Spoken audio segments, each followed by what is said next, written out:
What? But I was only 1 day late. A voice of a student was heard by Asher as he entered the library. The fine will be 150 GP. I will not say it again, one of the librarians at the main desk replied. But, fine. But can I reissue this book? The student started discussing. Seeing from his clothes, it was obvious he was a senior year student. And not just him, many students could be seen here and most of them were senior year students. Reading books at the Great Library cost GP if you were not one of the rankers or the student council members. Asher entered through the large hallway and he arrived at the main desk. The receptionist looked up and recognized the person before her. I want to enter the restricted area, Asher said, looking at her, contemporary romance. Ah, yes. I need to create an entry for you. The receptionist quickly started working. Asher's presence attracted many eyes. Is that him? Some people started recognizing him but nobody approached him. Your entry is done, you can use your ID bracelet to enter the restricted area, the receptionist replied. Asher turned as he passed through an area filled with big rooms that had various shelves with numerous books. Most of these books were available to all the students that were studying at World Academy. They could be read easily, but spending time required GP and this made many people use their time in the Great Library efficiently.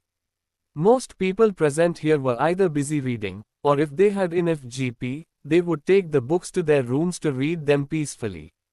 But there were two areas of the Great Library that were only available to certain people. VIP area. This area could only be accessed by the top 50 students of each year and the professors of the World Academy. And then there was the restricted area, where only the rank 1 student, or the student council president, including the 3-star professors, could enter. Ads by Pub Future. Most of the professors that were either 1-star or 2-star were working at World Academy for years to get promoted to 3-star so that they could enter this particular section of the Great Library. Apart from old elite families, not many people held the various documents from the history of mankind. Not only those, but books written by various people who had achieved great things were kept in this section. In his previous life, Asher didn't get to enter the restricted area because he never reached rank 1 and he didn't need to as well. The restricted area of the Great Library only held books that either had records or journals of the past, or research papers of various people. But Asher was only concerned about medical journals and all of them were available in the VIP section. World Academy didn't need to restrict access to such books as potion making, herbology, etc. The restricted area was made to hold knowledge that was judged that only a few should see. Most of this research was gathered from fallen elite families throughout history and those people that wanted to share their knowledge with the future generation. Asher looked at the white stairway that led to the 3rd floor where the entrance of the restricted area was situated. He walked on the stairway and soon arrived at the 3rd floor. This floor was empty as no one had entered it at this moment. Asher arrived at the 3rd floor and he could sense that every staff member present here was at least an A-rank hunter. He walked on the large 3rd floor, as it was also part of the VIP section, but this part was only accessible by the rankers. Asher arrived at the old-looking man who was sitting in front of a peculiar gate that stood out from the various bookshelves that were present there. The old man closed the book in his hands as he looked up and saw Asher, who was standing in front of him. ID. The old man asked Asher. Asher showed his ID bracelet, and the old man pointed at the crystal that was present in front of the gate. Asher then pointed the ID bracelet at the crystal as he heard a robotic voice. Less than identity confirmed, access permission found greater than. Remember, you can only read the books inside. Taking them outside is prohibited and you can only spend 120 hours inside each month, the old man said. And each book has a protection charm so make sure you don't damage them, as strict actions will be taken against you, he explained. You can enter now. The old man waved his hand as he picked up his book again. He was the head librarian of the Great Library, so his job was to make sure that all the rules were followed. Asher stepped forward as the runes lit up from the crystal and the door opened, revealing a pathway to the restricted area. Walking through the straight pathway, Asher could see that not much technology was used in this section of the Great Library. But the abundance of runes that were present showed how strict the security was. Asher soon arrived at the end where he saw various staircases that had labeling on them. From magic spells to sword arts, to records of events in the course of history. Various sections held various books that held great information inside them. Rune arts, Asher muttered as he saw the staircase that took him towards the particular section of the restricted area. Soon Asher arrived at a massive room that had books all around him. So one of these books holds the rune that unsealed my sword, Asher said as he looked around him. He remembered the time during the end of the first year, when he was training with Xander DeMarcus. Professor Neiman entered the training facility as he wanted to talk with Xander. Vice Principal Xander, it seems you are busy right now, Neiman said with a light laugh. Xander stopped his lecture with Asher as he looked at Neiman. The lesson stretched more than needed, Xander replied, as he hadn't noticed the time.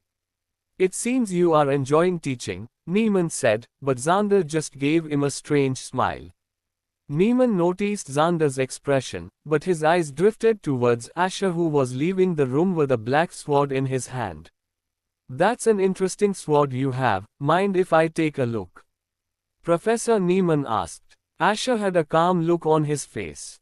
He remembered Neiman, as he had once tried to teach him when he was young. Sure. Asher handed Neiman the sword. Neiman gripped the hilt as he started observing the dull black blade. Did you get it at the auction? Neiman asked. Yes, Asher replied. Interesting, these are the same runes, Neiman's eyes widened. Can I have the sword? Neiman asked as he looked at Asher. Of course, not for long, just a week, Neiman changed his words, thinking Asher might refuse.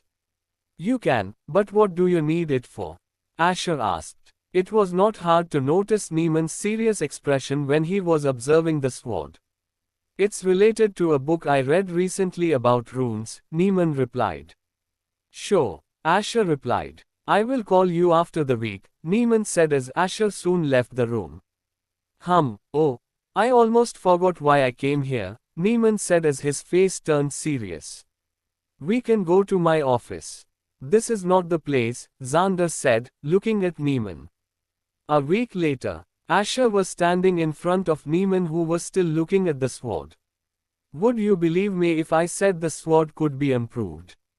Neiman asked Asher. Asher looked at Professor Neiman, but his eyes were drawn to a certain senior year student standing in the room with them. Oh, ignore him for now. What about my offer? Neiman asked again. How? Asher got straight to the point.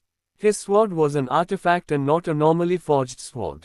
Improving it was almost impossible as artifacts were not upgradable unlike man-made ones. Remember I told you I found an interesting book in the restricted area. There, I found some new runes and I saw familiar ones on your sword, Neiman explained. He had found an old book in the restricted area, but the study was interesting so he continued reading it. He then explained to Asher how he was going to use the method devised in that book to improve his sword. So, that's where this young man comes in, Neiman said, pointing at the senior year student who was feeling a bit awkward in this situation. Out of nowhere, he was called by Neiman when he was showing his useless ring armor artifact to someone a month ago. Now he was called again, but this time, even Asher Greville was present in the same room as him. Asher's emotionless eyes looked at the senior, who became a bit nervous when he saw his crimson-red eyes focused on him. Well, he has another piece that is needed to recreate the method I'm talking about, Neiman said. He explained how he had found similar runes on this artifact as well, and by inspecting it for a month, he found out the artifact was actually a tool to inscribe runes on the blade of the sword. Adds by Pub Future. It took him months, but judging by the information, and his knowledge of runes, it was obvious why he came to those conclusions. But there is a slight issue, Neiman said as he looked at the senior year student. This artifact is bound to the one who used it first, and it can't be used by anyone else than him, Neiman said, looking at the senior year student. So, he will perform the runic arts on your sword, Neiman said. But I don't know anything about runes, and the senior year student was about to complain why he should waste his time for Asher, but he stopped. He forgot that the person he was talking about was the heir of the Greville family, contemporary romance. Don't worry, I will tell you which runes to draw, but it will require preparation, Neiman said. And after a month, just before the end-year tournament, which was the final examination for the first-year students, Neiman finally called both of them again. S-rank mana gem, the senior shouted. Yes, this will be needed to supply the energy for these runes. I will guide the energy, you will draw them, Neiman said. Don't worry, I won't charge either one of you. This is my own research, Neiman assured the guy in case he got nervous. I will pay for it, Asher spoke. He was the heir of the Greville family, and he couldn't accept favors from others casually. And Neiman knew he would respond like this. If any other student his age was in his shoes, they would have accepted it for free, but knowing that nothing came without a certain price, Asher told Neiman that he would pay. Both Neiman and the senior year student started working on the rune. Neiman told him to draw certain runes on the sword. He was guiding the mana from the mana gem himself, but the pressure was getting to the senior. And that's when the mistake happened. At the end, where Neiman had thought the rune would finish, a problem occurred and the rune started to become unstable. This should not happen, Neiman frowned as he looked at the unstable runes. From his research, this should have completed the job. Shit, the senior year student cursed as he lost his concentration and the broken runes were applied to the sword. Did I mess up? He asked Neiman, worried. Well, not really, but it seems we made some mistakes, Neiman said as he took the sword in his hand. This is incomplete, Neiman said. That was a failure, but not this time, Asher muttered. This time, he had the ring armor artifact, the pen needed to draw the runes and unseal his sword. And unlike last time, he was going to perfectly unseal the first seal on his sword. Neiman had told him that his sword had more than one seal, but the book he read was either incomplete or he didn't understand it fully. But Asher remembered the power in his sword. Although due to the broken runes it never went above S rank, it struck terror into the hearts of many people. Asher looked around. He could see many books, some looked decent but most of them were very old. All of them had protective runic charms on them to make sure they didn't get damaged. He picked up one of the books and started reading it. His high comprehension made it easy for him to understand what was written, but what he was looking for was a specific book. He still remembered the runes that Neiman made the student draw, and he was searching for them specifically. He took out many books from the lower shelves as he skimmed through most of them. Most of these books were written by famous runemasters from history, and they contained records of their understanding of runes. But it was still not what Asher was looking for. Journey of the Runic Master. Not it. Asher put the book back after skimming through it for 10 seconds. Most of the titles were weird as people wanted to leave their own impression on their works. Scotch Family's Record. He picked up another book. Probably a fallen family. He guessed it might have been an elite or famous family in the past. Most of these books were either retrieved from such families, or they were individual works left behind by certain people. The World Academy wasn't the only place that held these books. Most of them were donated to the World Academy by the order of the High Council. As the current powerhouses never revealed their own techniques, it was decided that knowledge from the fallen families, which was in possession of various families, would be donated to the World Academy. Although some hesitated, all such books, or records, were donated except for the ones exclusive to those families. And one of those families was the Greville family. Asher remembered that they still had the Records of the past, that were present with almost all the elite families. None among these ones, Asher concluded after an hour of searching through the lower shelves. Asher had skimmed through at least 360 such books and journals. Not thus, Asher kept picking up book after book. And as he reached higher, he noticed that most of those books were damaged. He understood why Neiman had mentioned the specific book he'd read might have been incomplete. Most of these books had only been preserved when they were brought to wealthy families or to the World Academy. So it made sense why most of them were damaged or in poor condition. Some books were even hundreds of years old, but not as old as the records of the past, held by certain elite families. Their existence was only known by the High Council. But not much importance was given to them.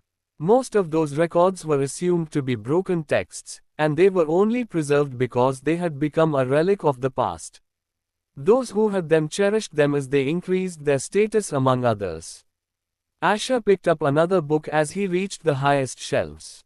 He had skipped past the middle portion, as he decided to look at the highest portion first. And the highest shelves had the most books. Most of them had knowledge that was not useful for the current era. Unlike magic, runes have progressively improved as more people researched them. So it was obvious that looking at old books about them wouldn't be very useful, and most people like Neiman would look at the middle part. But Asher remembered what Neiman had once said in his previous life. Reading the history has its own benefits, doesn't it? He had joked once when discussing the sword with Asher. This made Asher believe that the book must be among those old ones, and Neiman must have picked it up randomly. He stepped on another step that formed under his feet with the help of runes. Records of Mazzillion. Asher read the title of a book with a greenish cover. Looking at the pale brown pages, he judged that it was quite an old book. It's about basics. Asher stopped at the first page when he saw the book was about the basics. He kept turning the pages and his understanding of rune arts increased. Despite being old, this book was written by someone from a family named Mazzillion, but the full name was never found as some pages were already faded. Understanding of rune arts is increasing. He saw that the person had explained about runes in a very simple manner, and it was easy for him to understand what was written. Ads by Pub Future. It had all the fundamentals written in it. Asher was going to skim through it, but he stopped and read it diligently. He was going to read more about rune arts, but he found a book that was quite easy to read. He kept receiving notifications that his understanding was increasing, contemporary romance. Asher kept turning the pages, and he soon turned the last page when he saw a new notification in front of him. Rune Arts has increased to Novice Mastery. He had increased his rank of Rune Arts, which was at 80% at Fundamental Mastery. It was a small increase, but he could learn more about it in Neiman's next class. It only took him around 30 minutes to fully read the book. Asher put it back inside, as he looked at the next book.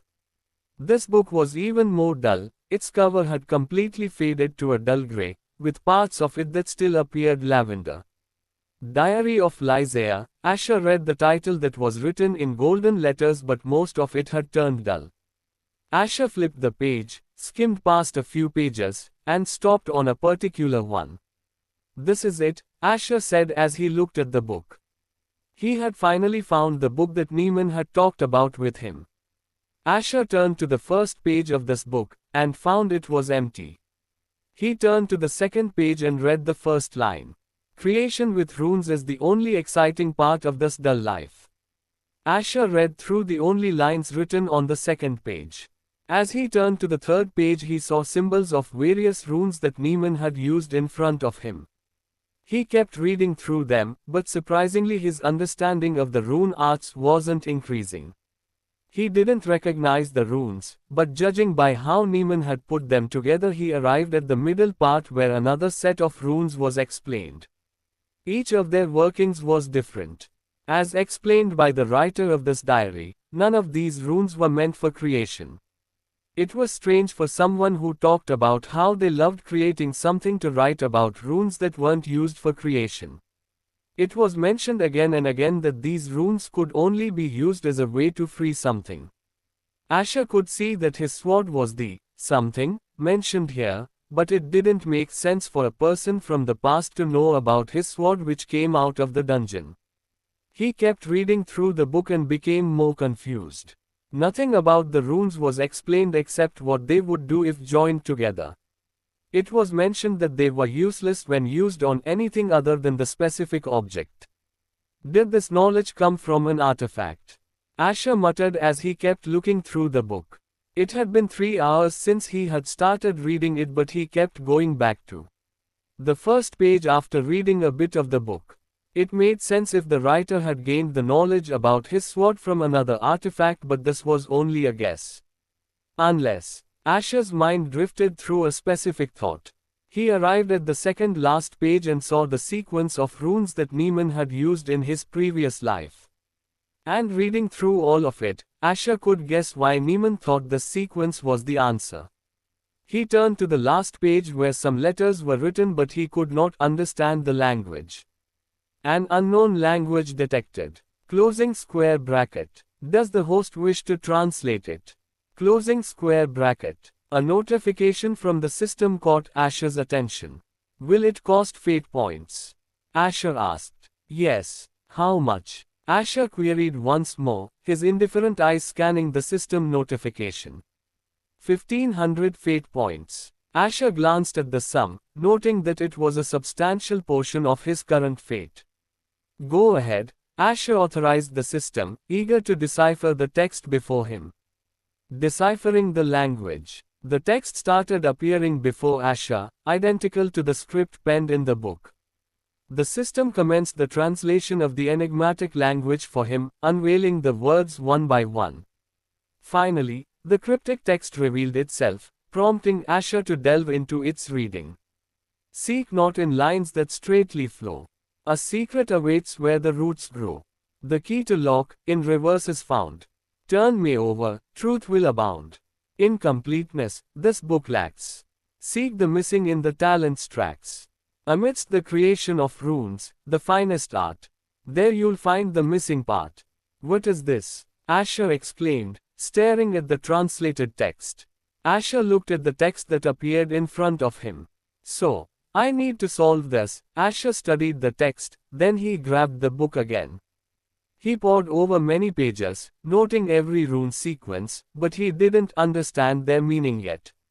Even Neiman had spent months on this research, yet he could not discern the true meaning of these runes. Runes were a peculiar language that could manipulate mana just as hunters did. Most people referred to it as the study of mana and considered runes the key to manipulating the mana, especially the elements. Roots, lines. Asher kept deciphering multiple meanings of these words. Reverse. Asher noticed one keyword that stood out. Runes were usually written from left to right, but he started reading them from right to left. He changed the sequence, yet he felt the new sequence was still incorrect. Each page of the book explained how these runes worked together. From that knowledge, Asher saw that the series of runes remained unstable.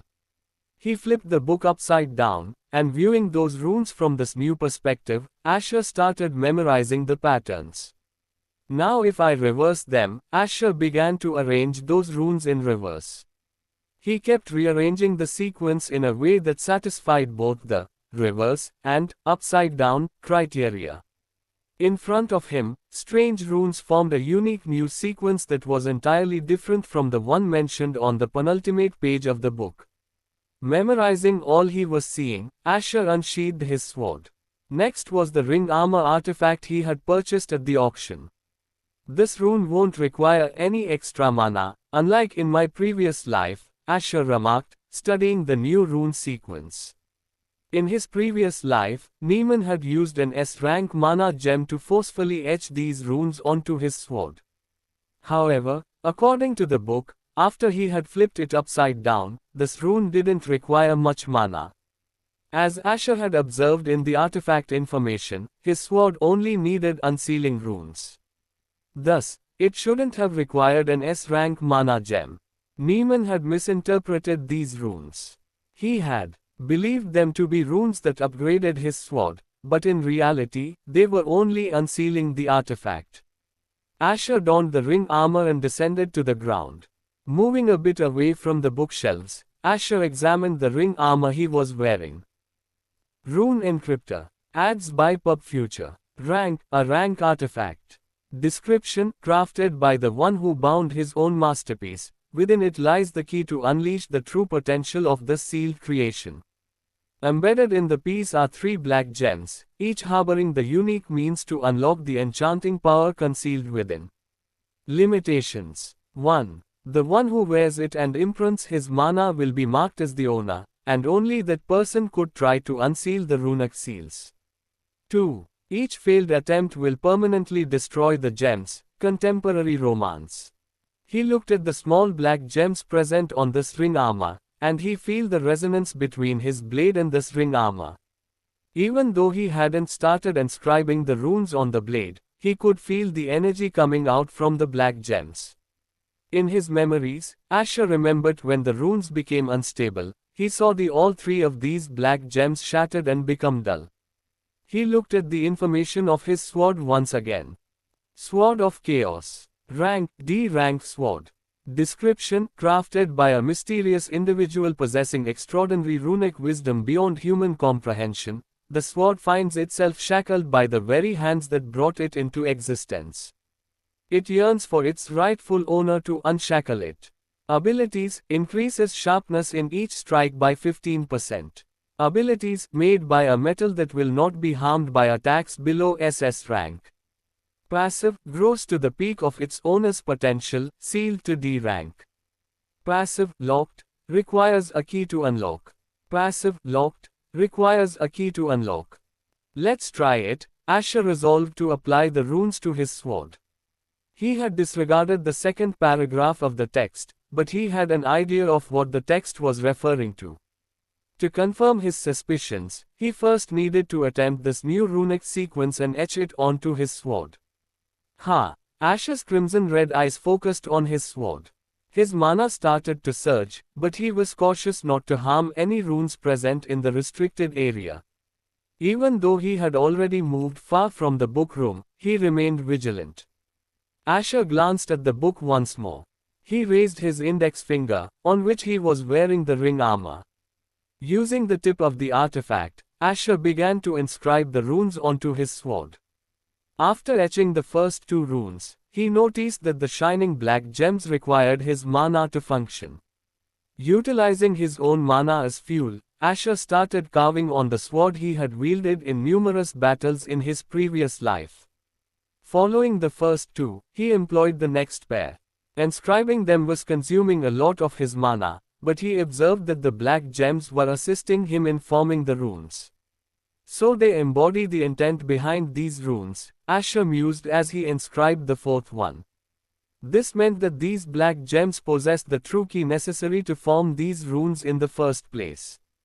And utilizing them without the help of the rune encryptor implied that they would never function. He heightened his concentration as the remaining runes were quite intricate, and making a single error could lead to failure. But as Asher was etching the 6th rune, something unusual occurred. His ring armor began to morph, and he felt a small needle prick his index finger. Blood started to drip from his finger as Asher completed the 6th rune. However, Asher didn't halt. The next 2 runes were linked with the 6th rune, so stopping would disrupt the runic sequence. Asher persisted in carving the runes onto his dull black blade, which began to emit a golden glow. His blood started to seep into the runes, and Asher let it flow. He needed to complete a total of 16 runes, and he was only on the 7th one. Drops of his blood continued to mingle with the runes, as the runes began to orbit the dull black blade. The more runes he etched, the more they covered the blade, and by the time Asher was on the 13th rune, the whole blade was enveloped by them. He had the final 3 runes left to inscribe. Asher began writing them, but his eyes remained focused on the blade. Last one, Asher used his finger to draw the final rune. When he completed it, the golden runes began to encase his sword. It didn't shatter this time, Asher noted, observing the runes that were swirling around his sword. The runes began to fade, getting absorbed into the sword. Asher's gaze fell on his sword again, and this time its appearance resembled what it had looked like in the past. A long blade that shined darker than moonless nights, with a black hilt featuring small golden engravings. Analyzing the artifact. Closing square bracket. Asher noted the system notification as he grasped his sword. And he could sense a familiar sensation emanating from it. There was a reason Asher was regarded as a highly dangerous individual in his previous life. Part of the reason was the sword alone, a single S-rank sword that had clashed against those considered the pillars of humanity. Asher noticed the unique ability that set his sword apart from others. Sword of Chaos. Abilities: absorbs the aura of the enemy and strengthens the aura of the owner of the sword. It's still the same, Asher remarked, studying this particular ability. But he could discern the changes that had occurred when he utilized the correct runic sequence. So, this is what it was capable of. Asher looked at the information about his sword. Sword of Chaos. Rank: D-rank sword. Description: marked by the blood of the host, and the host became the true owner of the sword. Abilities: increases sharpness in each strike by using your aura. Abilities: absorbs the aura of the enemy and strengthens the aura of the owner of the sword. Property: ever-growing, absorbs the aura of the enemy to strengthen the sword itself. Passive: will grow with the host's potential, no limit. Passive: locked, requires the enchantment from the second gem. Passive: locked, requires the enchantment from the third gem. In his previous life, his sword grew while absorbing his aura and the aura of those he killed, but it halted at S rank and never progressed further. A sword that only grows stronger the more people I kill, Asher said, examining the information. Aura was a power unique to humans, monsters did not possess it. Only weapon masters could harness this power. His sword required a different type of aura from that used by others. While it absorbed aura from others, it strengthened itself with the aura surrounding the mana core. The strongest and purest aura was found near the mana core of the hunters, and the only way for his sword to absorb it was to plunge it inside their mana hearts. Asher's gaze fell upon two abilities displayed before him. In his previous life, his sword absorbed the aura of its victims but failed to enhance its own power beyond S rank. Therefore, Asher had to expend his aura to bolster the sword, ensuring it could compete with higher ranked blades. So this property was flawed, Asher noted, examining the ever-growing attribute of his blade. He noticed his finger still bled, yet the needle from the ring armor had vanished once the runic sequence was completed.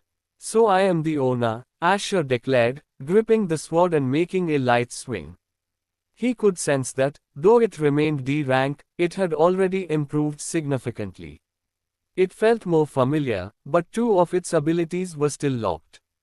And the clue lies here, Asher said, returning the sword to his spatial ring.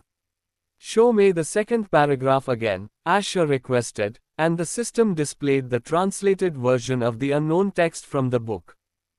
Incompleteness: this book lacks. Seek the missing in the talents tracks. Ads by Pub Future. Amidst the creation of runes, the finest art, there you'll find the missing part. From the moment he read the second paragraph, he had a hint about the text. The best runic creation, Asher reread the lines.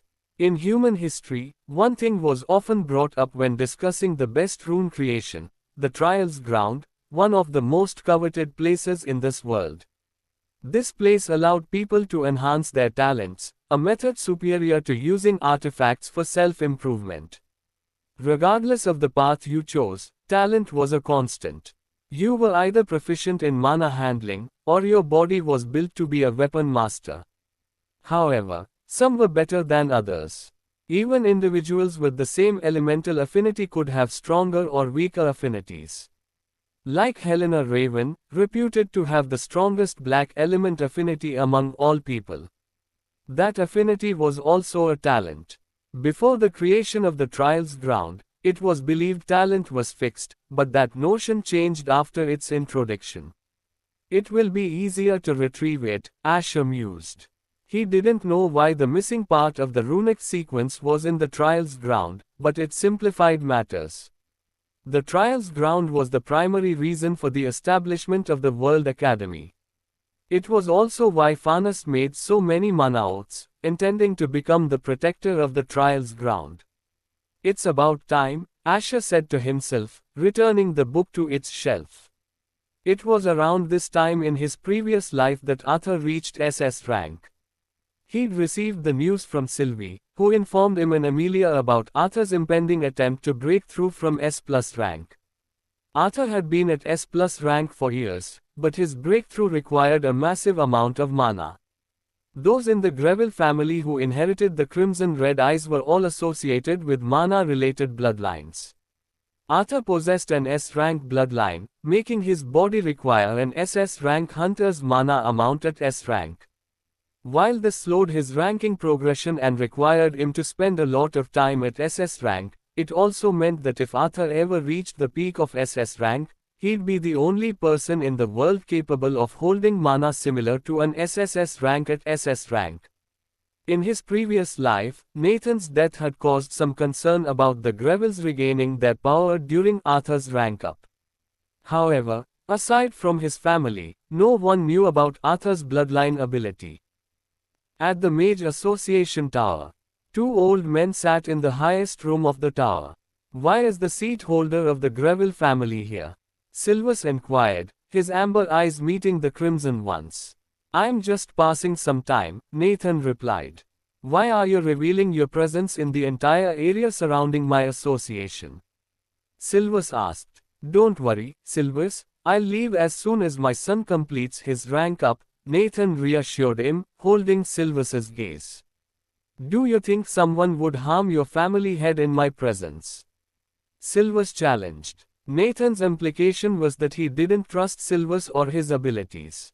Arthur was currently using the Mage Association's mana rooms, considered the world's best and reserved for the seat holders of the High Council. And what? Nathan counted, releasing his mana towards Silvus. At Nathan's provocation, Silvus also released his mana. Unlike Nathan's dominating aura, Silvus had a distinctive silver-colored mana. Silvus, known as the Archmage, had a mana color famously known as silver mana, different from the typical blue mana color. However, both of them were cautious with their mana use. "I've already allowed Arthur to use your room. Don't test my patience," Silvus warned. In the next moment, both men retracted their mana simultaneously. Neither was interested in fighting. Silvus had always maintained neutrality with all the elite families.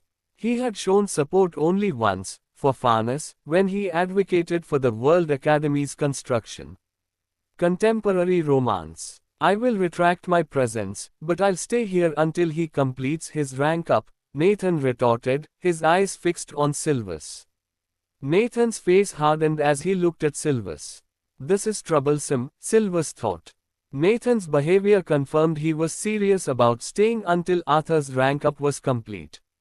Asterisk asterisk asterisk asterisk. Days ago at Abyss Guild headquarters.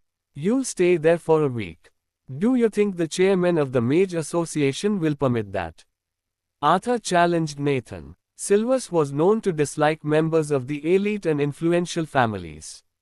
"Why do you even want to accompany me?" Arthur questioned, puzzled by Nathan's sudden desire to join him. "You were taking my mana gems, right? Why don't I reclaim them?" Nathan responded, arching his eyebrows. "When did they become yours?" Arthur protested, slamming his hand on the desk. Nathan refrained from voicing his concern about the many families that might disapprove when Arthur ranked up. The power they were amassing was enough to threaten numerous elite families. With Ivar's children, once known as the greatest talent ever born, and Asher, who was currently breaking records set by Ivar, Nathan was aware of potential repercussions. But his main worry stemmed from the dungeon explosion that occurred more than 9 months ago. Nathan didn't believe it was a natural event, a conclusion drawn from his excursion into the dungeon and his high mana sensitivity. It can't be natural, Nathan thought. Despite his suspicions, he lacked proof of who was behind the attack. There were too many individuals who would benefit from his demise. Although he was aware that creating dungeon explosion artificially was impossible, but he had been inside too many dungeons to believe that his instincts were wrong. Just follow my instructions, Nathan said as he grabbed Arthur's shoulder. Or I will drill some common sense into your brain. He used his mana pressure. This damn old man, Arthur said as he gave in to Nathan's demands.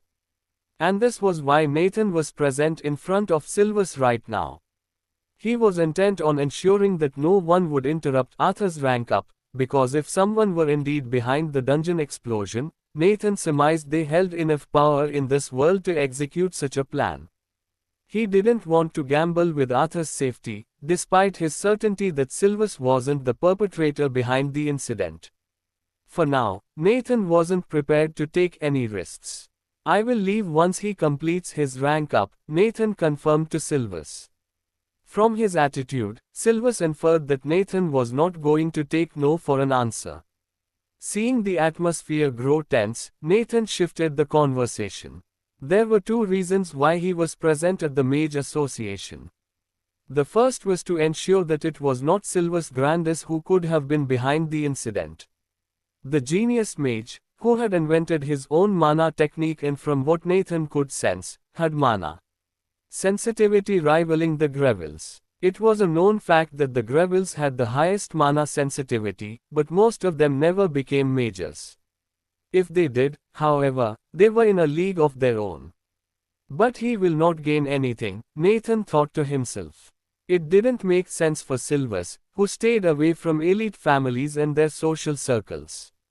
Silvus was an orphan who reached the top without relying on familial status. One of the elders in the Mage Association had seen Silvus's talent when he was young and allowed him to enroll in the Mage Association. But he only offered him a role as a beginner mage in the association. It was Silvus himself who worked hard and gradually climbed to the top. Many people tried to connect with him when he reached SS rank, but he ignored them. He absolutely despised those who reached the top merely due to innate talent. He had been challenged throughout his life, and finally, when the previous chairman passed away, Silvus took over the Mage Association. He had garnered enough status in the Mage Association to succeed, but it was only when he reached SSS rank that he gained true authority. Previously, he could only move freely within the Mage Association, which made it difficult for others to approach him, but reaching SSS rank made it impossible for others to pressure him.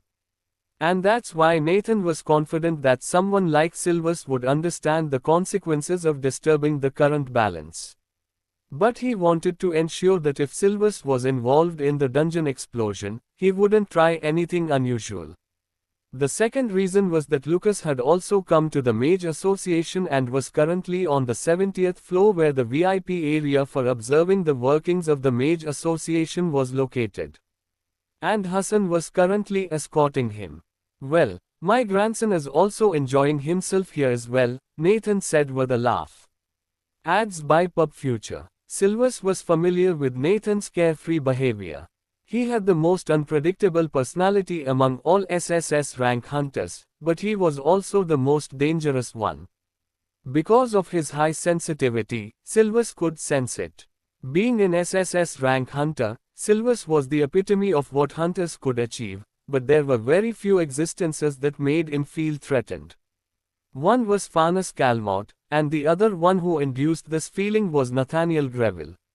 Farnas was the strongest SSS rank hunter, he was closer to the peak of SSS rank, and Nathan was at the middle stage of SSS rank like Silvus, but he felt a similar sense of danger from him as he did from Farnas. You would understand how I feel about them, seeing how carefully you treat your own grandchildren, Nathan said with an amused look. I just worry for their safety. I want them to grow stronger without any external influence, Silvus replied with a stern look on his face. It was a known fact that Silvus never allowed his grandchildren to leave the territory of the Mage Association, and he would never attend functions like the Kalwas Gala with his family. This was to ensure that others stayed away from his family.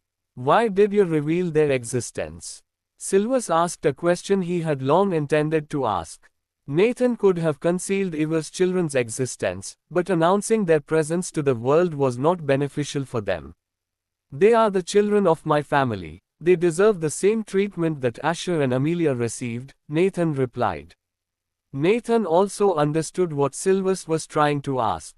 The power the Greville family would have in the near future could even rival the World Association, and many would not sit quietly and let them grow strong. And who would dare touch them while I am alive? Nathan asked as he looked at Silvus. Well, it is your own family, so I won't say much about it, Silvus said. And about your stay, Silvus said as he looked at Nathan. You can stay here but make your presence less noticeable, Silvus gave his final offer. On the 70th floor. Livia would have liked this, Lucas said, looking at the various facilities he was exploring. At first, he thought that being a mage wasn't much fun, but seeing many magical things all around him as he watched people casting all sorts of spells made him realize that it was fun after all. Lucas was only here for a single day and then he would go back to the Greville mansion. Grandfather is meeting the chairman of the Mage Association right now. Lucas asked. Yes, young master, Hassan replied with a smile. Is he trying to copy young master Asher? Hassan smiled as he looked at Lucas, who was acting like Asher. But he could see on his face that his eyes would always wander around watching multiple people casting spells. Currently, they were watching many mages demonstrate their newly researched spells. Their research would be scored and this affected their standing in the Mage Association. But as Lucas was moving, he was also attracting a lot of attention. However, nobody approached him as Hassan was careful to ensure that nobody approached Lucas. It was a strict order from Nathan, that regardless of their status, nobody should approach him. Is he the kid father was talking about? A young girl with silver hair asked. Yes, her attendant replied. HMMPH, he doesn't look that strong anyway. I bet we can easily beat these twins. She turned and left. At first, she wanted to meet Lucas but her attendant didn't let her. I am sorry, it's the chairman's order. We can't really. Her attendant tried to raise her mood. I know, Grandpa and his rules, she kept pouting as she left. Sigh, we dodged a bullet, one of her guards replied. Hassan noticed that the presence of many S-rank guards disappeared as they left, and he could guess who the girl was. Silvus had a grandson and a granddaughter who were twins, contemporary romance. And judging by the amount of security the little girl had around her, it was not hard for Hassan to assume that she was indeed the granddaughter of the chairman of the Mage Association. Well, this is better anyway, Hassan said to himself as he looked over Lucas who was sitting calmly and was watching the presentation. Even if it was the chairman's granddaughter herself, Hassan would still have followed the order Nathan had given him. While Arthur was set to reach SS rank soon, Asher was planning to start the next phase of his plans. Let's start with that guy. Asher had received a clue about his sword, and he didn't want to spend more time in the restricted section. He soon left the Great Library but planned to visit it again to learn about spells the next week when he had no classes. In the Blood Faction building, many senior year students were gathered in the room as Leonard had called all the important members of the Blood Faction for a meeting. I am bored. Why is a meeting being called? I still need to complete that damn assignment. A second-year student spoke, but nobody interrupted him. Calm down, Blake. I will tell you soon. Let everybody come, Leonard replied. None of the first years, including Alan and Gavin, were called as this was something that Leonard wanted to share only with the most important members first. Hey, do you think I have too much time? Blake said as he stared at Leonard. Only he could exhibit such an attitude in front of Leonard as he was from the Cranston family, one of the 3 strongest elite families. Leonard just smiled and didn't reply, but Blake understood the hidden meaning behind his smile. It was a subtle signal not to act too rowdy around him. Even though Blake had a status similar to Leonard's, he was not the heir of the Cranston family. Unlike Asher, the heir of the Greville family, Blake was the second son of the Cranston family. "And where is Jack?" Blake asked, as Jack was not present at the meeting. "He will be coming soon," Leonard replied. And soon, the last three members, including Jack, entered the room. "What's the meeting about?" one of the three asked. "Settle down. I will explain it to you guys," Leonard said. "As you know, I gave the task to you guys to ensure the majority of first years support Blood faction, willingly or unwillingly," Leonard said as he looked around the room. Most people here were either from influential families or elite families. Their influence was so strong that Leonard had about 60% of the second year on his side. But it was not the case for the third and fourth years. Most of the fourth year didn't follow Leonard, and even those that were close to Reese Williams, most of them were on Raylan's side. Even though Reese was Leonard's friend, he would not let Raylan, his fiancée, lose her position and authority. Reese and Leonard's partnership was only about matters outside of the World Academy, but he had already told him that inside World Academy, he would support Raylan instead of him. Ads by Pub Future. "Jack, how many people are feeling the influence?" Leonard asked. Not much. But in a couple of months, when we will give them support against other students, it will change," Jack said, but he didn't mention Gavin's rash actions. "Tell Gavin and Alan to continue what they are doing," Leonard said, and Jack nodded. "Why do we need their support? We just need to win at the end-year tournament," Blake said annoyedly. "I know, but we are in a strange spot right now," Leonard said. "The tournament format is still not out, and only similar year students can go against others," Leonard said. "Right now, only the second-year victory is confirmed for us," Leonard said, knowing that Blake Cranston was the rank 1 second-year student. "Of course, but you should have no problem winning the third-year matches, right?" Blake asked. "Are you forgetting that our matches may not be duels?" Leonard said. While all this was happening, outside the VIP dorms, Gavin was going to a specific place where the student he threatened had called him to give the GP he demanded.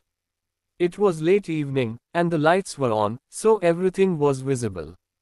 The place where Gavin had told the student to come was the training facility in the duel room. "I should play around with him," Gavin said as he smiled and went toward the duel rooms. Gavin always bullied his targets to the extreme. He asked them for GP, but he didn't care about GP at all. He could buy it with money, and he did get monthly GP for being in the top 20. Gavin entered the training facility, which was currently empty as it was only used by VIP dorm students. And currently, nobody was present there. "Where the hell is that guy?" Gavin was looking around, but he heard some steps, and he turned and saw Asher standing behind him. Why are you here?" Gavin asked with a confused look on his face. "Oh, did you see anyone else around here?" Gavin asked with a smile on his face. His attitude completely changed as the person he was interacting with changed. Gavin would never talk rudely with those with enough status to stand up against him. Asher looked around the training facility and spread his mana sense to see if anyone was around. Contemporary romance. "I have a gift for you," Asher said as his indifferent eyes looked at Gavin. "What does this bastard want with me?" Gavin was feeling uncomfortable around Asher. "Oh, what is it?" Gavin asked, maintaining his innocent face. "Check it." Asher tapped on his ID bracelet, and Gavin received a particular video on his ID bracelet. He clicked on it and saw multiple videos of him bullying students, and the recent one with the Class 1 student, where Jack was present with him. What? How did you get this?" Gavin glared at Asher. He was sure that for privacy reasons, no recording devices were allowed in the World Academy except for the ones faculty had access to. And Gavin had always chosen places where no surveillance was present. Most of the time, these were the training rooms where people sparred and trained. It was one of the few places where only your entry was recorded. Let's discuss it there, Asher pointed at the training room. Sure. Gavin had a nervous look as he followed Asher. Listen, I guess some guy recorded this. If you can tell me who it is, Gavin was speaking as he entered the room, but he stopped as he felt a killing intent coming from Asher. Asher walked closer to Gavin as his indifferent eyes stared at him. What are you doing? Gavin managed to speak. Asher looked at the trembling figure of Gavin, and this was the reality of who he truly was. Let's see if you can handle all this right. Asher grabbed Gavin by his throat and slammed him against the wall. Ugh! Gavin screamed as his head was smashed against the wall. Asher grabbed his green hair and pulled his face upwards. This is just the start, Asher said as he smashed his face into the ground. Bam! Why? Gavin said as tears started coming out of his eyes. He didn't understand why Asher was beating him. Although he disliked Asher, he had never behaved rudely with him. You will understand soon. Asher grabbed Gavin's face and took out a healing potion. Asher forcefully opened Gavin's mouth as he poured in the healing potion that made his injuries heal quickly. Blood stopped flowing as Gavin took a few breaths, but before he could talk, Asher threw a punch straight into his gut, but he didn't use mana. But the difference in their ranks was too much. Gavin was still at A+ rank, and Asher was already at C rank. Asher kept beating Gavin and giving him a healing potion just before his injuries worsened. This process continued for 2 minutes straight, making it the worst moment of Gavin's life. Not once had Gavin experienced a beating even remotely similar to this. Although he liked to bully and torture others, he had never been on the receiving end. After the same process repeated and Gavin's blood was splattered all over the room, Asher stopped and gave Gavin another healing potion. Please, no, no, Gavin kept mumbling as his eyes were full of tears, and his nose was full of blood. Seeing that Asher had stopped, Gavin immediately dropped to his knees. I will stop bullying others and never harm anybody else, Gavin said, thinking that Asher was punishing him for his actions. But he was wrong. Why would I want you to stop? Asher said, and Gavin looked into the crimson-red eyes staring at him. At that moment, Asher seemed no less than a monster to Gavin. Right now, all he wanted to do was run away. What do you mean? Gavin asked. Wasn't he getting punished for his actions? Hadn't Asher beaten him to stop his acts of bullying innocent students? I want you to continue what you were doing, but instead of Leonard, you will listen to me from now on, Asher said. If you want to live peacefully, Asher's indifferent eyes stared at Gavin as his killing intent made breathing harder for him to breathe properly. Gavin was confused. What does he want with me? Gavin's heart was beating too fast. His mind was so clouded with fear that he was unable to understand what Asher might be implying. Gavin, who was on his knees, saw Asher come closer and speak again. Keep doing what you do, Asher said. But you will not work for Leonard now. Asher's indifferent eyes looked straight at Gavin, who was trembling a bit. I don't work for him, Gavin replied. Apart from his family, nobody knew that Gavin was supposed to maintain friendly relations with Leonard inside the World Academy. It was the Neville family head, Gavin's father, who told him to make sure he worked together with Leonard Tervian. It was obvious that most elite families stayed away from interacting with associations, especially the World Association. The World Association was created solely so that the rules of the High Council were obeyed and the structure of the entire world was maintained. The association was established to work for the public masses and to ensure that no one from the elite families abused their power. The World Association alone had 3 seats in the High Council, which was the highest among all other associations. Don't test my patience, Gavin Neville. Asher grabbed Gavin by his throat and lifted him up. Bam! Asher threw Gavin to the side, causing him to crash into the wall. Gavin, who was coughing from pain, saw Asher walking towards him once again. Please listen, if it's about rumors about you, it was just me being a bit jealous, Gavin hurriedly spoke as Asher came even closer. Do you think the Neville family would protect you the moment this video goes public? Asher said, causing Gavin's eyes to widen. Asher knew that the current head of the Neville family would cut off his own son if the damage to their reputation was too significant. They had always controlled Gavin's behavior so it didn't become a big deal outside the World Academy. Apart from the servants who served him, Gavin didn't mess with any other people, knowing that he might get caught. Although his father ignored his behavior, Gavin knew how he would react if his actions were to tarnish the name of their family. Don't think too hard. It's either you betray Leonard or get abandoned by your own family, Asher said. No, father would not abandon me, Gavin thought in his mind. But, Gavin knew that the video Asher had was enough to ensure that he at least got expelled from the World Academy. What do I need to do? Gavin asked, looking up at Asher. Asher saw Gavin's eyes, which were full of fear at the moment. Leonard asked you to increase his influence, right? Asher asked, making Gavin even more nervous. This information was not something that people other than the top members of the Blood faction knew. Yes, Gavin replied to Asher. Ads by Pub Future. Keep interacting with students just like you do now, Asher said as he looked at Gavin. Keep targeting students as a Blood faction member, he continued. Make sure they know it was the Blood faction that targeted them, Asher said, making Gavin even more nervous. But then Gavin tried to negotiate with Asher, but he could feel that saying anything more was dangerous. He is a monster, Gavin looked into Asher's indifferent eyes. He could not see any emotions inside those eyes, and the killing intent surrounding Asher prevented Gavin from thinking clearly. That's all for now, Asher said as he looked at Gavin. What? Gavin spoke out of confusion. Was that all? Was this the whole reason he was beaten so badly? But right now, Gavin couldn't feel anything except fear for Asher. Even though he knew that Asher was basically forcing him, all he wanted to do at the moment was get away from him somehow.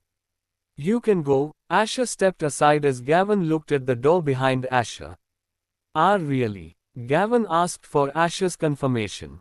Seeing no response, Gavin stood up while his legs were still shaking. He took one step after another slowly, watching to see if Asher made any movements. I can leave, Gavin thought as he neared the door. As freedom seemed closer, Gavin regained the ability to think more clearly since Asher had removed his killing intent for now. Many thoughts came into his mind, but first, he needed to get out of this room. And don't try to act smart and report anything to someone else, Asher's voice made Gavin stop immediately. He turned back and looked at Asher once again. No, I will not do so, Gavin tried to assure Asher. Even if he had any thoughts about that, they vanished completely, and Gavin immediately replied.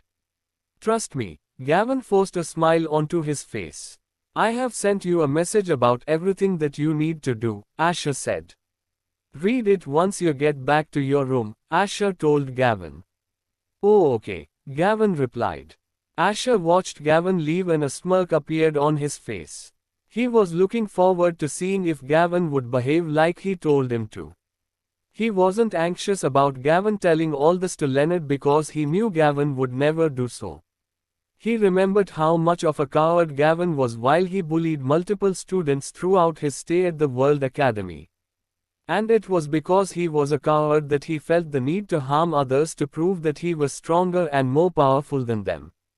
Right now, Asher had only told him to do a small task, that was to behave normally and mess with Leonard's plan a little. Even if Gavin bullied a few students, the impact on the reputation wasn't too big. He wanted to control Gavin slowly, as the pride of a person from an elite family was significant. Unlike people from normal families, even a coward like Gavin might gain enough confidence to betray Asher and disobey his orders. And that's why Asher didn't tell him the things that he actually wanted him to do. Right now, Gavin was thinking that Asher was only controlling and blackmailing him because he was against Leonard. But in reality, Asher's current target was not Leonard, but the Neville family itself. Kalwa's gala should happen soon, Asher muttered. It will be interesting. Asher left the training room. At the VIP dorm, Gavin was sitting in his room, looking through the text that Asher had sent him. So I just need to act like an unruly member of the Blood faction, Gavin read through the first lines. He just needed to act like a bully, but, unlike previous times, instead of his own personal enjoyment, he needed to portray that it was the Blood faction that made him do so. Should I contact Leon about this? Gavin thought out loud while biting his fingers. As he read more lines, he read the warning that Asher had put in the text. If you think anyone can help you, you are free to try. But make sure you are prepared for the consequences. Next time, it will not be hands around your neck but my sword. Gavin's face grew paler the more he read the warnings that Asher had put in the text. No, I should follow him until I can be free of him, Gavin said. Most of the orders were not extreme, and so it made Gavin think Asher was just trying to make things difficult for Leonard, just like Leonard was doing for Asher. So I just need to target these people. Gavin looked at the new list that Asher had given him. There were many students, and most of them were in the top 200 of the first years. They were people that Gavin normally would have avoided, but he didn't need to do anything extreme with them. The instructions were clear. He just needed to act as he did with others while not going extreme like he did with the class 1 boy. In a room with 8 large screens, an old man stood in the middle. I am against postponing the gala too much, the person in the first screen spoke. This was a meeting of the 7 heads of the Kalwa's gala, and the old man standing in the middle was coordinating the meeting. Postponing it means that we acknowledge the threat of this unknown group, the person in the first screen said. I agree with him. Even though the White Heart failed in their duty, it doesn't mean we all are like that, the woman in the third screen spoke. Don't go too far, the man in the fourth screen spoke in favor of Camden, who had been silent until now. We can't blame the White Heart for that, the vault was breached, he said. Okay. By the judgment of the 7 heads, the Kalwa's gala will happen 2 months from now, the old man standing alone in the room concluded the meeting before it grew heated. Contemporary romance. Camden Whiteheart was silent during the entire meeting. When the meeting was over and the connection was turned off, he stood up. Zephyr. Camden repeated the name that had caused his reputation to plummet to rock bottom. I will kill them all, he muttered, his eyes shining and his aura causing cracks in the room. Did you find a team for yourself? One guy asked while sitting at his desk. Not really, his friend replied. Currently, first-year students were still forming their hunter teams. Apart from a few, the majority of the students were still considering various options. But I heard all the rankers are spread in 2 teams. A girl suddenly interjected. Well, we're not competing for the top spot anyway, but it would be fun to be on that team, the first guy mentioned. What fun. I don't want to be near those guys, too much trouble for people like us, his friend replied, frowning. Personally, I would be happy to be on Kevin's team, the girl sighed. Contemporary romance. Not Asher Greville, the first guy asked. Ah, him? He's too scary for me, the girl replied. Well then you would lose, the first guy laughed while the girl punched him lightly. It was true, Asher's image among all the first-year students was that of a monster. He was not as friendly as others, so approaching him was out of the question. At the moment, Asher was standing in the dual class where all the top 200 students among the first years were gathered that day. As you know, today will be a joint class with your seniors from the second year, Dahlia said, looking at all the top 200 who had gathered. However, Alyssa was not present. She had informed Dahlia that her health condition was poor. Skipping dual classes affected your grades, but Dahlia had granted Alyssa a one-class leave because rankers were allowed to use such reasons to skip classes. And she had skipped because, at that moment, not only first-year but second-year students would also be present. Nobody messed with her from the first year, but second-year students were a different case. And if someone pushed her too far, she might reveal her strength in front of others, so she just skipped the class for that day. Asher had already told her to use her leaves on such classes as they were informed of these classes in advance. Don't worry, only a few rankers will train with you, and most of them will be friendly spars, Dahlia said, as some students had nervous looks on their faces. Previously, Irwin was in charge of the dual class, but Dahlia was temporarily given this class, and she was continuing the tradition that had continued inside the World Academy. Each time, after the first years had adjusted to the environment of the World Academy, they would spar with the second years so that they knew the difference between them and the second years. This was done so that these students, who were the top talents of their batch, would perform even better. But wouldn't we just lose? One of the students asked. Ads by Pub Future. Dahlia looked at the student who had asked the question. It's a spar, it doesn't matter if you lose. Learn from it, Dahlia said. Learn to spot your own mistakes, and train yourselves so that after each fight you become stronger, Dahlia added. Not every time will you find someone who would help you correct your mistakes, Dahlia continued. If you can't even improve your battle instincts in a controlled spar, what will happen when you fight monsters? Dahlia looked over the students. She raised her voice a bit so that everyone understood why such spars and learning from them were important. Even though they had instructors who taught them, it was up to them to learn and improve themselves from that knowledge. I will assign most of you to people from the second year, Dahlia announced, pointing at 20 senior year students who were standing there. Damn it, Sam thought, noticing that Jack was also present among the people that Dahlia had called over from the second year. But knowing that they were in a public setting, he was sure that Jack would not go too hard on him. Isn't he Blake Cranston? Kevin asked Elena quietly. Yeah, he is the rank 1 among the second-year students, Elena replied. Kevin looked towards Blake, who stood confidently among the second-year students, and he could feel that Blake was a C rank hunter. He could see why Blake was the rank 1 student in the second year. Reaching C rank while being a second-year student meant that he was a very talented individual. But he noticed that Blake's eyes were fixed on a particular place, and following his gaze, he saw Asher standing with Damien and Amelia. I will assign each of you 10 students. You have to spar with each of them, Dahlia said, looking at the 22nd-year students. And remember, don't go overboard, or I will deduct your grades, Dahlia reminded them once more. She turned and announced the groups, and lastly, all the rankers were placed under Blake, who was the rank 1 student.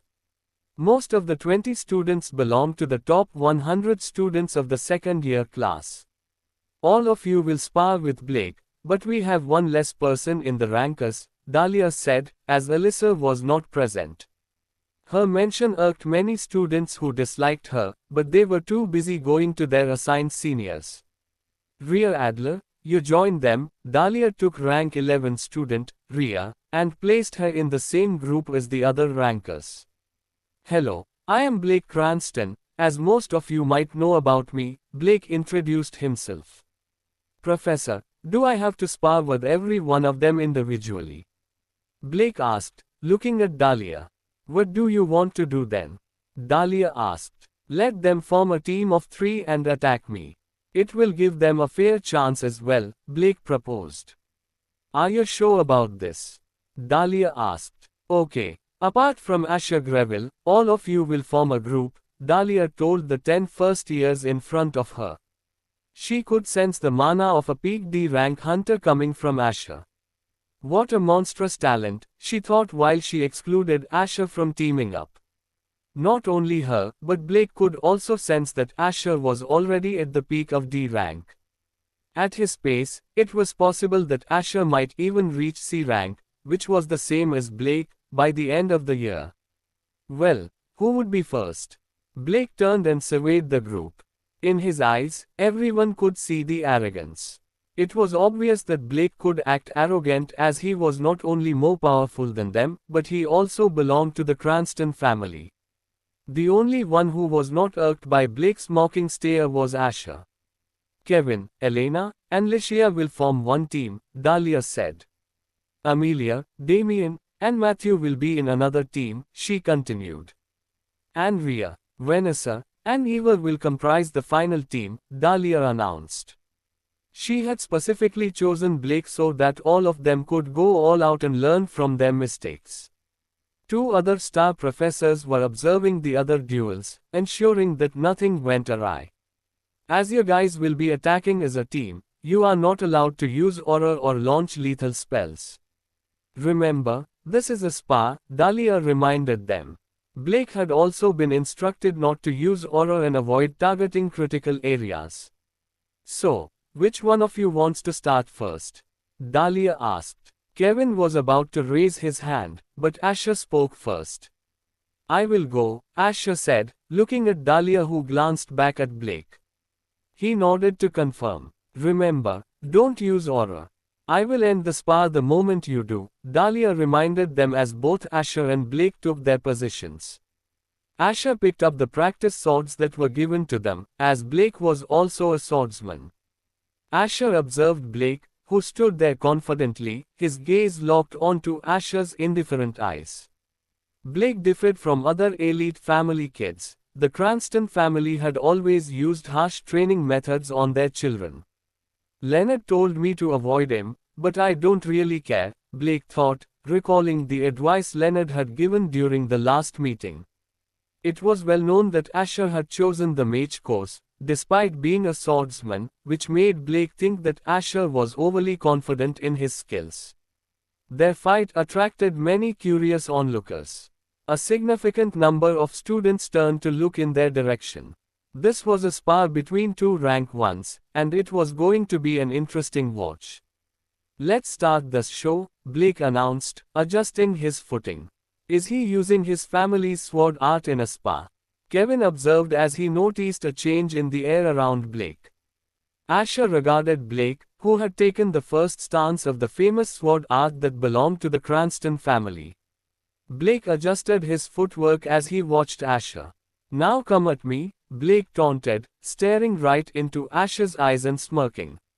So he wants to outduel me in swordsmanship, Asher deduced, seeing through what Blake wanted to achieve.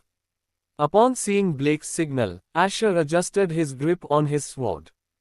At that moment, not only were the students present, but even some professors, including Dahlia, were eager to witness the prodigious talent of the first-year student as he went up against Blake Cranston, the top-ranking second-year student. Blake shifted his weight onto his left foot, preparing to receive Asher's strike. Asher darted towards Blake, his sword slicing through the air in a slashing motion, contemporary romance. Clang! Blake blocked Asher's initial strike, taken aback slightly by the force behind it. Shoving Asher back, Blake altered his stance and charged toward Asher. Try and block this, Blake asserted, employing a movement technique passed down within his family. Impressive, Dahlia mused, observing Blake's graceful maneuver. Despite moving towards Asher, he remained in full control of his momentum. This was a unique technique imparted to Blake by his brother, the heir to the Cranston family. Let's wrap this up, Blake resolved, determined not to show any mercy to Asher. He might have sparred more playfully if it had been anyone else, but not with Asher Greville. He desired to demonstrate to Asher the disparity between them, and it was a matter of pride as the top-ranked student. Blake's sword targeted Asher, who could now discern the technique Blake was executing. In Asher's view, he could perceive various nods indicative of Blake's vulnerabilities. Asher quickly sidestepped to his right twice and raised his leg to kick Blake, but Blake, alert to Asher's move, took a step back at the last moment. This evasion was possible due to the special movement technique that enabled him to counteract such sudden attacks. Not bad, Blake acknowledged, rushing towards Asher once more. Asher noted Blake's sword raised to attack his right side but failed to detect the subtle change in Blake's footwork. Though most people might not have caught on, Asher was already familiar with the pattern of his opponent's movement technique, unlike his own mere steps, which Asher could freely adjust. Blake's movement technique followed a specific sequence, allowing him to swiftly shift his momentum. As Blake lifted his hand to strike Asher on his right side, he suddenly pivoted on his right foot to alter his momentum. Adds by PubFuture. This rapid shift to the left side happened so swiftly that most students didn't even register it. None could react to Blake's speed except for Asher. From the corner of his eye, Asher saw Blake's real attack coming. Swift strike, Asher engaged his sword technique. What? Blake's surprise was palpable as Asher's sword, which had been in midair to dodge a feint attack, changed direction and descended with lightning speed. Clang! Blake hadn't anticipated Asher striking from such an unusual angle, and the force behind Asher's strike caused Blake to momentarily lose his footing. This gave Asher the opening he needed. While Asher's sword pinned Blake's to the ground, Asher twisted his body to deliver a kick to Blake. He reinforced his strike using mana to intensify his attack, escalating the danger for Blake. SHIT, Blake identified Asher's kick aimed at his face. At the last moment, Blake pivoted backward, yanking his sword back, causing Asher to miss his attack. Or so he thought. However, Asher abruptly halted his attack midair, brought his leg down, and struck Blake's chest. Bam! What? Many students spectating the duel were left with their mouths agape. Even Kevin watched the unfolding spectacle with a surprised look on his face. But the most shocked were the professors, including Dahlia. Asher's movements seemed far beyond that of a typical student. Damn it, cursed Blake, who had barely managed to parry Asher's attack. Using mana, he quickly distanced himself from Asher. He looked at Asher's indifferent gaze, his fist clenched in frustration. He realized he would have lost if he hadn't managed to block Asher's last strike. The hall fell silent, all eyes on Blake as he stared down Asher. The top-ranking second-year student had nearly lost to the top-ranking first-year student. Such an event would have been deemed unbelievable had anyone suggested it before the match.